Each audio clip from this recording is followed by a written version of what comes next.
بس لكن الموضوع طلع صعب، طلع أصعب مما تخيلت صراحة.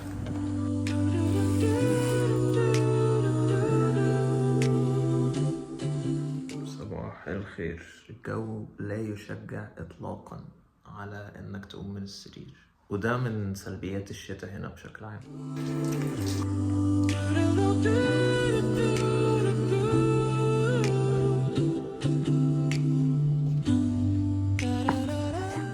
لو هتطلع بره أهم حاجة بالإضافة للثيرمالز إنك تلبس طبقات فوق بعض عشان خاطر الجو بيبقى مفاجئ. النهاردة عشان هنشتغل بره فهناخد الشنطة فيها اللابتوب ونوت بوك والمصلية.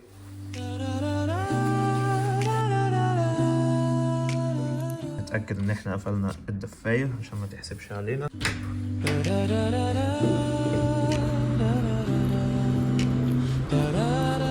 كما توقعت الجو احتمال كبير يمطر. في الخريف أوراق متساقطة طبعا، ولكن في الربيع بتبقى الأماكن دي غاية في الجمال.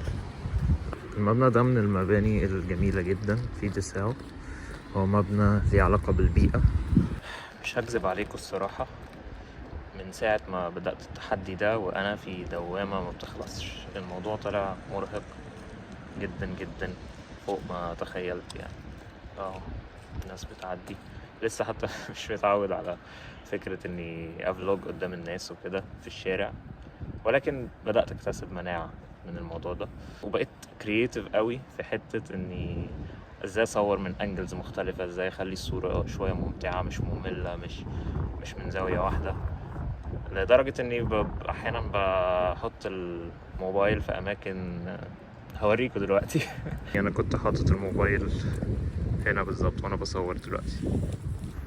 بسم الله توكلنا على الله، ولا حول ولا قوة الا بالله.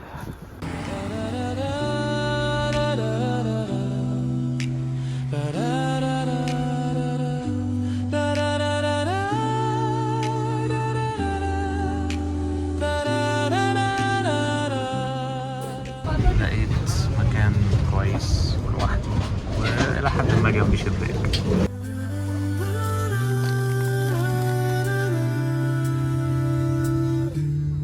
استغلالا الوقت في القطر لازم اشتغل.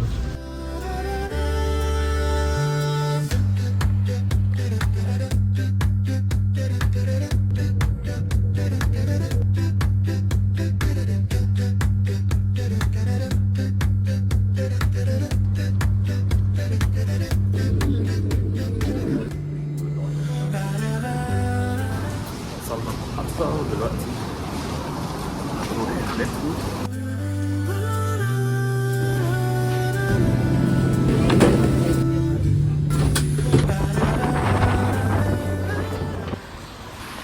فكرة تصوير كل يوم، يعني النهاردة احنا يعتبر في 5 يوم من التحدي، ولكن انا اوريدي حاسس ان انا تحت ضغط. حرفيا عقلك ما بيفصلش، انت بتشوف 10 دقايق ولكن ورا ال10 دقايق دي في 23 ساعة و50 دقيقة تانيين من التفكير المتواصل، وانا صاحي عمال افكر اصور ايه مصورش ايه اللقطات اللي جايبها. احيانا باجي بعد ما اكون خلصت اليوم وجاي بشتغل على المونتاج اكتشف ان في لقطات مثلا معينه كان هيبقى احسن لو اخدتها، فده برضه بيضيف للصعوبه. غير كده هنا طبيعه المجتمع في المانيا، يعني بعيدا عن نظرات الناس اللي اوكورد احيانا، طبيعه المجتمع هنا بيحبوا الهدوء والخصوصيه وبيحترموا ده جدا. ده طبيعه الناس هنا. وانت ماشي في الشارع تتكلم بصوت عالي، تتكلم الكاميرا وبتتكلم عربي فكل الناس بتبتدي بقى ايه يعني تديك اتنشن زياده كمان، ولكن اتس فاين. ده بالاضافه لفكره انه لازم معنوياتي دايما تبقى عاليه، حتى لو انا يومي مش كويس لازم ابقى مبتسم، لازم احاول اطلع انرجي في الفيديو، فكل ده بيضيف ضغط زياده على الواحد عشان يعمل كونتنت.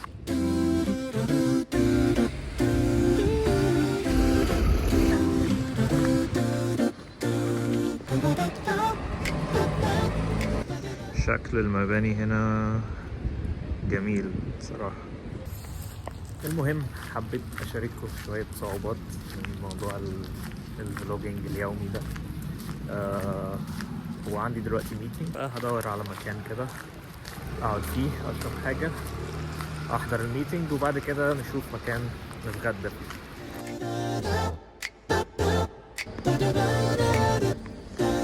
لقيت هنا كورنر شاعري وجميل ولطيف.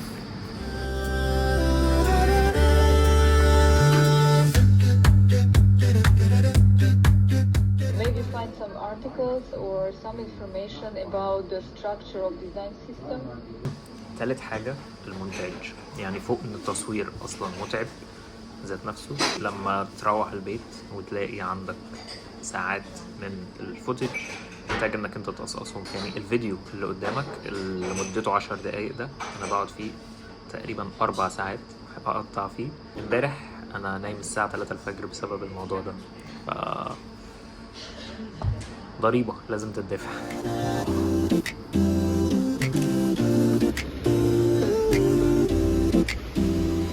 حاليا بروح ادور على مكان اتغدى سلاش اتعشى. غالبا هدور على مكان بيعمل دونر كباب، من اشهر الاكلات الفاست فود هنا في المانيا. محطة شحن عربية بالكهرباء، وبيشحن العربية زي ما انتم شايفين كده. برضو من الحاجات المزعجة في موضوع الفلوجينج ده البطارية بتاعت الموبايل. انا بعتمد على الموبايل يعني في التصوير في اغلب الوقت، لازم ابقى حريص جدا على البطارية ولازم اشحنه عشان اعرف اكمل اليوم.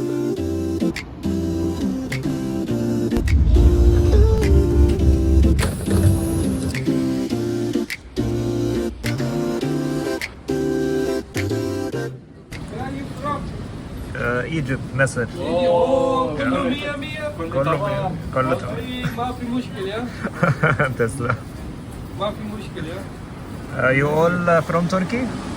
بلغاريا باكستان تركيا. خدنا دونارنا دلوقتي نروح على البيت بقى. الدونر من الأكلات اللي يقال إنه تم اختراعها هنا من قبل المهاجرين الأتراك، وهو من الحاجات اللي مضمون في أغلب الوقت إنه يكون حلال بسعره رخيص برضه، مناسب جدا. القطر اتأخر شوية عن ميعاده، هو مش اتأخر شوية صراحة، هو اتأخر تلت ساعة وده معتاد بالنسبة للقطارات هنا في ألمانيا. هقعد شوية واحتمال آكل برضه على ما القطر يوصل، عشان ما ناكلش في القطر ونقلب ريحته ونعمل إزعاج لباقي الركاب.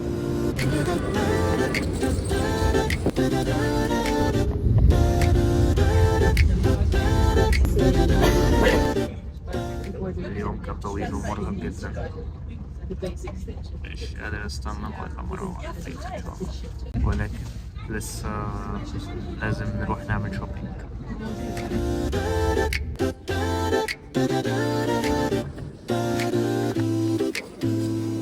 عودنا بحمد الله. درجة الحرارة -1 والجو تلاجة. عين الساعة لسه 8 بس كالعادة المدينة فاضية، حتى المواصلات نفسها فاضية.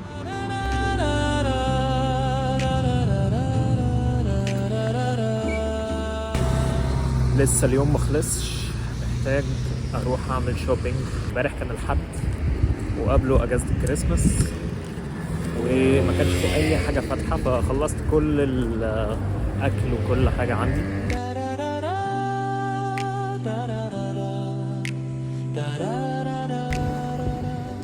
من الحاجات المزعجة جدا في ألمانيا، مش عارف صراحة إذا موجودة في دول أوروبية تانية، هي فكرة إنه كل حاجة بتبقى مقفولة تماما يوم الحد، تفضل قاعد في البيت متعملش حاجة، فتلاقي بقى كل الناس بتجري يوم السبت تلحق تعمل شوبينج وتخلص كل مصالحها، يا إما هتضطر تستنى زي النهاردة كده يوم الاثنين عشان تعرف تشتري أي حاجة. إن شاء الله بس ألاقي السوبر ماركت مفتوح ما كنتش اتأخرت جامد.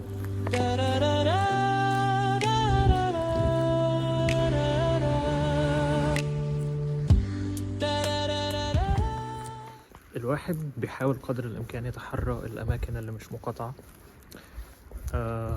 للأسف ببحث يعني عن أغلب السلاسل السوبر ماركت اللي هنا لقيتها مقاطعة، كاوفلاند، بيني، مش عارف ايه كلهم، ولكن نتو ملقتش عنه حاجة.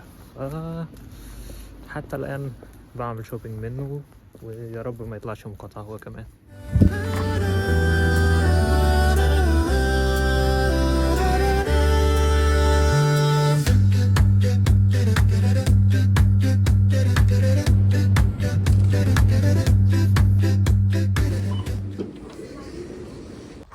جو برد برد برد، يا الله.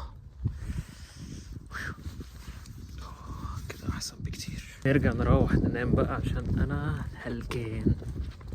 اظن ان انا بالغلط قلت ننام، لانه لسه محتاج اعمل اديت للفيديو ده عشان اعرف انزله، ونفضل مكملين على الستريك. 5 يوم متوالي فلوجينج، تحدي مجنون. بس بإذن الله هنكمله للآخر. أخيرا وصلت البيت.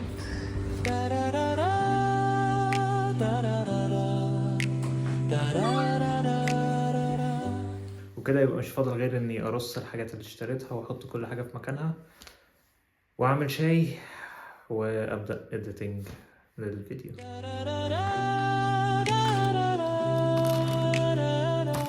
طيب أخيرا نقدر نرتاح شوية. اليوم كان طويل ومليان أحداث، بس أتمنى يكون كان لطيف وخفيف عليكم، وحبيت إن أنا أوريكم خلاله برضو الجانب الآخر من الفلوجز أو الصعوبات اللي أنا بواجهها أحيانا، عشان أكون حقيقي معاكم. إنه الحياة مش وردية 100%. بالعكس، الواحد عنده مشاغل كتير ومسؤوليات ودراسة وشغل، ومع ذلك أضاف لنفسه تحدي أو عبء جديد، وهو الفلوجز اللي هي تعتبر كأنها فول تايم جوب لوحدها. أنا كأني شغال شغلانة تانية جنب المسؤوليات اللي عندي. بتحتاج efficiency أو كفاءة عالية جدا في استغلال الوقت، اللي هي مش عندي بالمناسبة، بس أنا غصب عني عشان أنا محطوط وسط المعمعة دي كلها. فلازم ان انا اادي في كل منهم، لازم اادي في الدراسة، ولازم اادي في الشغل، ولازم اادي لنفسي ومع نفسي في الفلوجز. ولكن ان شاء الله هكسب التحدي ده. طيب لما هو الموضوع صعب كده، انت ليه لسه مكمل فيه؟ لاني بحبه. صراحة، لان الموضوع على قد ما هو متعب على قد ما هو ممتع. يعني بغض النظر عن ان مشاهداتي قليلة جدا، ولكن الموضوع زي ما قلت في اول فيديو مش بالمشاهدات. في تعليقات لطيفة جدا. يعني واحد يقول لي انت حفزتني، واللي يقول لي انت افدتني بالمعلومات اللي قلتها، واحدة تانية بتقول استمر وكمل. وكلها تعليقات من ناس انا معرفهمش، لاني ما نشرتش الفيديو ده في اي مكان، ومحدش يعرف غير اللي بيتفرج دلوقتي، اللي وصلوا الفيديو بشكل طبيعي. فكل التعليقات دي حفزتني زيادة. أنا كده كده داخل مع نفسي التحدي ده تجربة، بغض النظر عن النتائج. حتى لو شخص واحد شاف، مفيش أي مشكلة، هي تجربة أنا هستمر فيها للآخر إن شاء الله. وبعد كده نشوف الخطوات اللي هنتخذها. كده يبقى 5 يوم. ولو عجبك الفيديو يا ريت تدعمني بلايك وشير وسبسكرايب، وأشوفك بكرة إن شاء الله. سلام. بس عايز اوريك مثال يا صديقي، انه برغم الضغوطات الكتير والمسؤوليات اللي لا تتخيلها، واحد لو عنده حاجة عايز يعملها وحط نفسه قدام الامر الواقع بإذن الله هيعملها. ازاي؟ ما تقعدش ترتب كتير وما تقعدش تفكر كتير، ابتدي فيها قبل ما مخك يقنعك انك تغير رأيك. حط نفسك قدام الامر الواقع، ارمي نفسك في البحر وتوكل على الله، وهتلاقيها مشيت ازاي من نفسها. وهتكتشف ان كل الحجج اللي انت كنت بتحطها قبل كده ما هي الا اوهام واعذار، وهتفضل مستني اللحظة المناسبة اللي عمرها ما تيجي. لازم انت تخلق اللحظة دي. اي نعم كلام كليشيه، بس ده الواقع، ده الواقع عن تجربة.